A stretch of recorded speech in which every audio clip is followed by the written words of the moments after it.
नमस्कार, मी राजेंद्र थिडके आणि आपण पाहत आहात युवा दर्पण लाईव्ह। सुरुवातीला पाहूया आता आजच्या ठळक घडामोडी। जरांगे पाटील अल्टिमेटमवर ठाम, 28 ऑगस्टपर्यंत सर्व नोंदी क्लिअर करा। देशात 20,000 कोटींचा साखर घोटाळा, 48 लाख टन साखर गेली कुठे? राजू शेट्टींचे पंतप्रधान मोदींना पत्र। अमरावतीमध्ये बालरुग्णालयात व्हेंटिलेटरमध्ये स्फोट झाल्याने आग, 3 नवजात बालकांचा मृत्यू, 39 बालके होती दवाखान्यात। आणि शेतकऱ्यांसाठी मोठी बातमी, कर्जमाफीचा दुसरा हप्ता जारी, 6,36,000 शेतकऱ्यांच्या खात्यात 5,086 कोटी जमा। आणि आता बातमीपत्र बीड जिल्ह्याचं आणि राज्यातील इतर घडामोडींचं सविस्तर।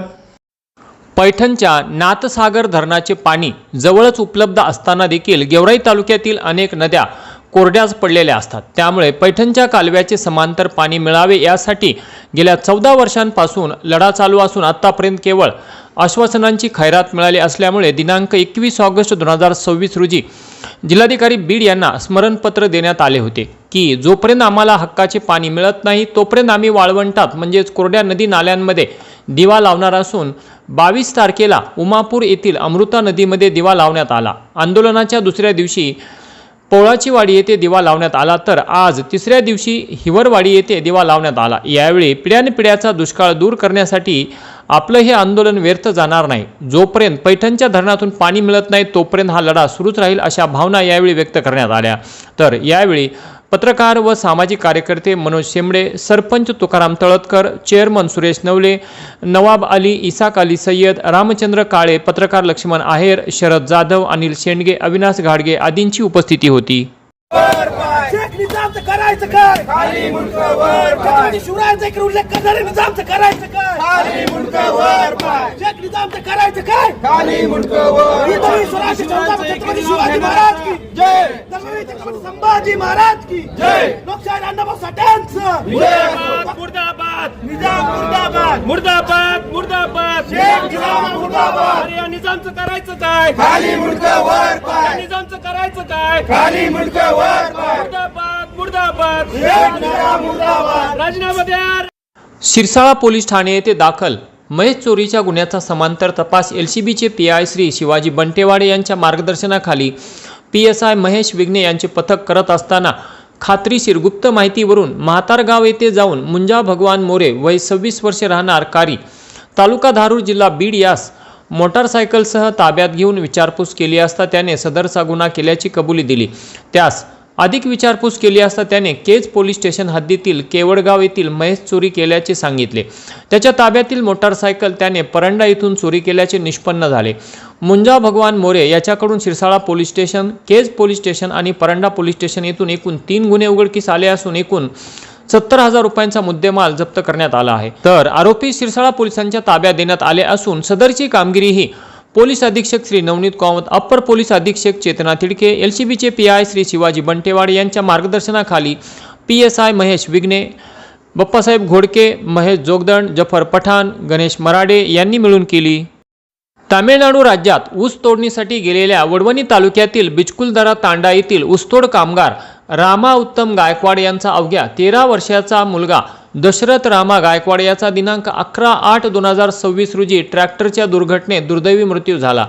या दुःखद घटनेची माहिती मिळताच मंत्री पंकजाताई गोपीनाथरावजी मुंडे साहेब यांच्या आदेशानुसार वडवणी तालुक्यातील बिचकुलदरा तांडा येथे स्वर्गीय गोपीनाथरावजी मुंडे साहेब ऊसतोड मजूर संघटनेचे अध्यक्ष श्री कृष्णा तिडके यांनी दशरथ गायकवाड यांच्या कुटुंबियांची सांत्वनपर भेट घेत त्यांना धीर देण्यात आला। या सांत्वनपर भेटीवेळी भाजपा युवा मोर्चा बीड जिल्हा अध्यक्ष संजय आंधळे, अमोलराजे आंधळे, शिंदे सर यांच्यासह पदाधिकारी व कार्यकर्ते यांची मोठ्या संख्येने उपस्थिती होती। काय सांगाल, नेमकं कशा प्रकारे घटना घडली आणि कधी घडली? 11/8 रोजी तामिळनाडू राज्यामध्ये रामा उत्तम गायकवाड म्हणजे हा एक बंजारा समाजामधले आहेत। बंजारा समाजातले एक छोटी खाल्ली हे जमात ती। तर हा ऊसतोड कामगार तामिळनाडू राज्यामध्ये ऊसतोडा गेलेला होता। उत्तम राठोड बाबी तांडेवर मुकदमे त्यांच्यासोबत ऊसतोडणीसाठी गेलेले असताना हे सकाळी उठून ट्रॅक्टरमध्ये बसून फडामध्ये ऊसतोड्या जात होते। ते फडामध्ये ऊसतोड्या जात असताना टायलीच्या अचानक असं आदळी मोठ्या गतिरोधकवरून आदळीनंतर ते 13 वर्षाचा त्यांचा मुलगा होता, तो टायलीतून खाली पडला। खाली पडल्याच्यानंतर टायर खाली जाऊन त्याचा जागीच मृत्यू झाला। मृत्यू झाल्यानंतर संबंधित मला फोन आला, मी संबंधित कारखान्याला बोललो, तिथल्या मुकदमाला बोललो। 3 दिवसानंतर ते 3 दिवस डेड बॉडी आणायला लागलं। ती डेड बॉडी आणली, त्यांना अंतिमविधी केलं। नंतर मी काल जाऊन त्यांना भेट पण दिली। भेट देऊन त्यांना एक शब्द दिला की आमचे लोकनेते गोपीनाथराव मुंडे ऊसतोड महामंडळाकडून आपल्या प्रत्येक मजुराला 5 लाख रुपयाची आर्थिक मदत मिळते. या संदर्भात चर्चा केली असताना की त्यांनी एक असं सांगितलं की ते एवढे महाग असलेले आहेत, आज त्यांच्या 13 वर्षाचा मुलगा असून सुद्धा त्यांच्याकडे आधार कार्डचं देखील नाही. म्हणजे अजून आपण म्हणतो विदर्भात जा, तिकडं ह्याच्याकडं खाली कुठं जा, आदिवासी भागात जा, इथल्यापेक्षा आपल्या बीड जिल्ह्यात सुद्धा अजून मागासले लोक आहेत की 13 वर्षाच्या मुलाचा आधार कार्ड नाही ऊसतोड कामगाराच्या. हे सगळ्यात मोठं दुर्दैव मला तिथं खंत वाटली की एवढ्या एक 13 वर्षाचा मुलगा होतो आणि त्याचा अजून कुठं तुमच्या शासनामध्ये कुठंच नोंद नाही त्याची, मग त्याला शासनात आता मदत कशी करायची. तर ह्या अनुषंगाने मी आमच्या ऊसतोड महामंडळाच्या आयुक्तांना बोललो, तर आयुक्त मला म्हणले मी बुधवारी किंवा गुरुवारी येतो, आपण समोर जाऊ आणि तिथं बसून कुठला तरी मार्ग काढून त्यांना 100% आपण ऊसतोड महामंडळाच्या माध्यमातून मदत करू. या अनुषंगाने मी आता आज रोजी मुंबईला निघालो आहे. उद्या मी संजय शिरसाट साहेबांना भेटणार की तुम्ही काहीही करा. ती एक असं परिस्थिती आहे त्यांची, त्यांनी स्वतः राहायला घर नाही, त्यांचा अंतिम विधी त्यांना गायरान जिमनीमध्ये, फॉरेस्ट्री खात्यामध्ये, गायरान सुद्धा नाही, फॉरेस्ट्री खात्याच्या जिमनीमध्ये रात्रीच्या 10-11 वाजता येऊन गपचीप रात्री त्यांना JCP नेऊन उकरून त्यांना ते अंतिम दफन करावं लागलं. म्हणजे एवढी बिकट परिस्थिती या परिवाराची आहे. या अनुषंगाने की 100% मला खात्री की महामंडळाकडून मी आतापर्यंत जेवढ्या केसेस हाताळ्यात की 100% महामंडळ असू कारखानदार असू मदत करतात आणि मी त्यांना मदत मिळवून दे अशी स्वस्त बसणार नाही, हे 100% तुम्हाला सांगतो. निश्चितच म्हणजे ही जी घटना घडली तामिळनाडू राज्यामध्ये नेमकी कोणत्या तारखेला घडली आणि साखर कारखाना जो आहे त्या साखर कारखान्याच्या वतीने त्या पीडित कुटुंबियांना काही आर्थिक मदत वगैरे झालेली आहे का? नाही, 11-8 रोजी त्याची घटना घडलेली आहे. कारण मी आता मुकदमाला पण बोललो, तू कारखान्याला पण बोल, आणि त्याच मुकदमाला नाही, मी महाराष्ट्रातल्या तमाम मुकदमांना हात जोडून कळकळीची विनंती करतो जेणेकरून उद्या हे तुमच्या राशीला येऊ नाही की कुठल्याही कारखान्यात तुम्ही मजूर नेताना त्या कारखानदारानं हा मजुराचा विमा उतरला आहे का नाही, हा कारखाना मजुराची जोखंदारी घ्यायला का नाही. आपल्या 2 रुपयासाठी कुणाच्या तरी लेकराचा, कुणाच तरी माणसाचा तिथं बळी गेल्याच्यानंतर तर अशा काही गोष्टी म्हणजे वेळ येऊ नये, उपासमारीची वेळ नऊ. आज बरेचशा आता पती मरतो, ती महिला रस्त्यावरतीची वेळ येते उतरायची, अशी गोष्टी करण्याची वेळ येऊ नये की सर्व तमाम महाराष्ट्र ऊस मुकदम वाहतूकदार मालकांना, कारखानदाराला, पश्चिम महाराष्ट्र ऑल देशातल्या तुम्ही मजूर नेताना तुम्हाला हात जोड विनंती, तुम्ही मजुराचा विमा उतरल्याशिवाय एकही मजुराला घेऊन जाऊ नका किंवा अन्यथा जर नेले तर मी तुम्हाला सोडणार नाही.